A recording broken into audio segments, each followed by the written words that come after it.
Welcome to this week's edition of Focus on African Women's Health. In case you are joining us for the very first time on this program, I welcome you. This is a program that is dedicated to promotion of African women's health at home and abroad. We share the global message of health for all and emphasize that African women must not be left behind in optimal health.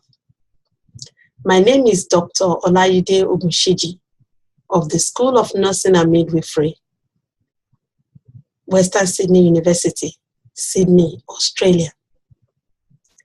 I say a very big thank you to you all, my audience, who have been watching, sharing, and commenting on this weekly posting. I hope some ideas are already coming up in your mind on how you can play your part in promoting African women's health.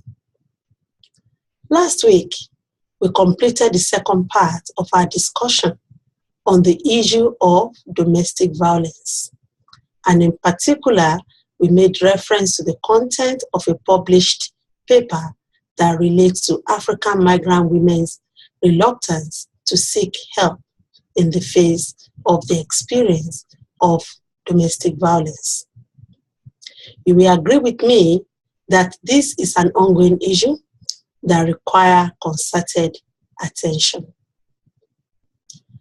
Today, we are starting our discussion on another topical women's health issue, female genital circumcision, also known as female genital mutilation. Being a woman or a man has implications on people's health.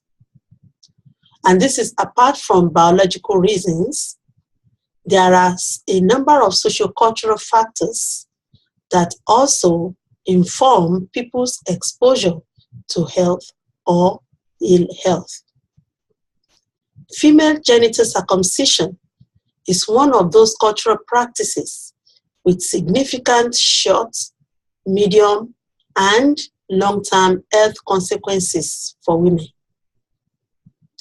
In countries or communities where it is practiced, the preferred term is female genital circumcision, and a number of healthcare providers that are caring for women living with the negative health consequences of female genital circumcision also refer to it as female genital circumcision or female genital cutting. And the reason they are giving for this is that many women and girls that are living with female genital circumcision or female genital mutilation did not consent to it. And in being empathetic to them, they prefer to use female genital circumcision. However, with reference to the short and long-term health complications, as well as the lack of consent that is involved, global community refer to it as female genital mutilation.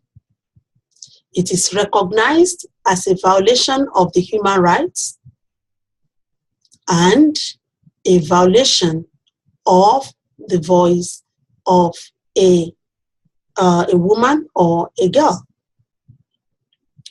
We will provide some definitions today. We'll present some of the relevant statistics in terms of the prevalence and provide some historical background and available reasons why female genital mutilation is still practiced up till today. In terms of the definition, according to the World Health Organization, female genital mutilation or cutting is the partial or total removal of the external female genitalia or other injury to the female genital organs for non-medical reasons. Looking at the prevalence rate, more than 200 million girls and women alive today have been cut, and it is usually carried out on young girls between infancy and age of 15. More than 3 million girls are at risk of this cultural practice every year. Looking at history, female genital circumcision is dated back to Pharaohic period, and it is reported in many societies of the world. However, it is currently reported in the Middle East, Asia, and 30 countries in Africa. Complications from female genital circumcision include severe bleeding, difficulty with urination, infections, complications with childbirth, and increased risk of newborn deaths.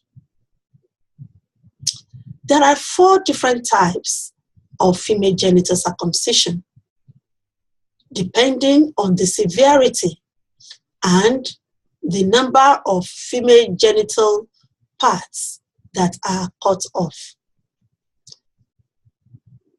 The various types also vary from one country to the other.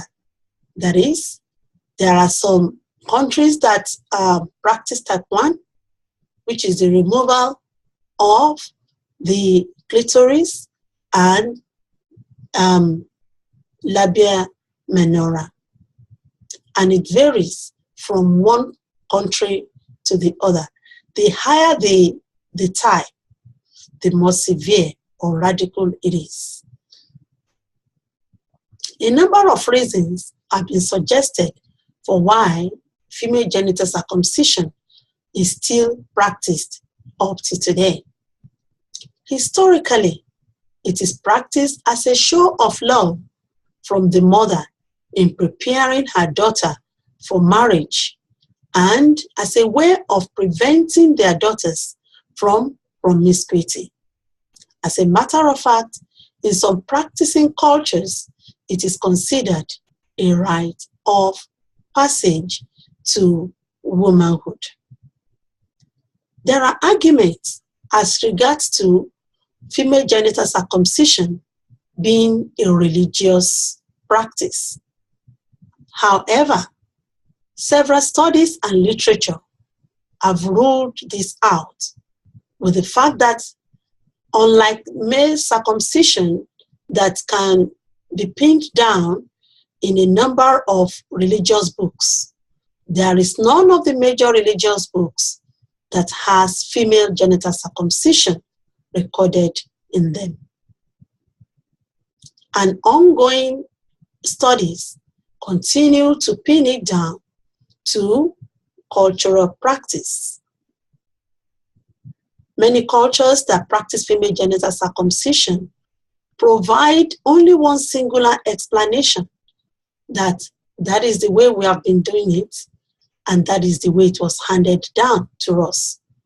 And you discover that it continues to be perpetrated by trusted family members who believe that this practice need to be implemented even on their daughters with their love of preserving their daughters' virginity.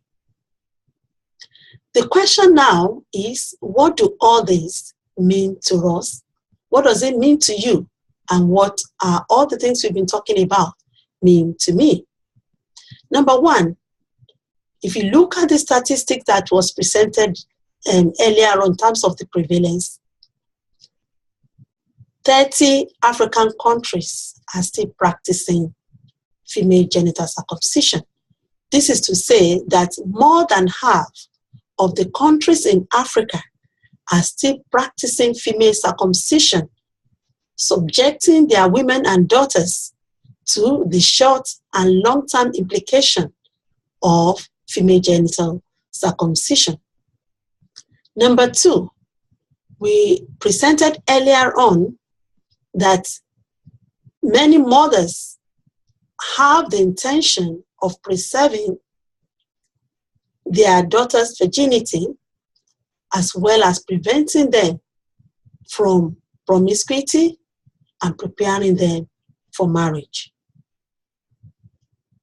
What this suggests is that healthcare providers, such as nurses, medical doctors, and other allied health providers, need to work in partnership with practicing communities and countries in identifying and developing alternative strategies that can be used in preparing their daughters for marriage. And it also suggests that mothers need to play more active role in the supervision of their daughters rather than subjecting them to female genital circumcision. And that is it from me for today. Next week, we will continue on this discussion on these same topical health issues by considering contemporary approaches that practicing communities are using in perpetrating female genital circumcision. And we will also look at global attention towards eliminating the practice. Thank you so much for being there today. Once again, if you are joining us for the first time, my name is Dr. Olaide Ogunshiji of the School of Nursing and Midwifery, Western Sydney University, Sydney, Australia. Until next Monday, when we meet again on this program, I really thank you for being there, and it's bye for now.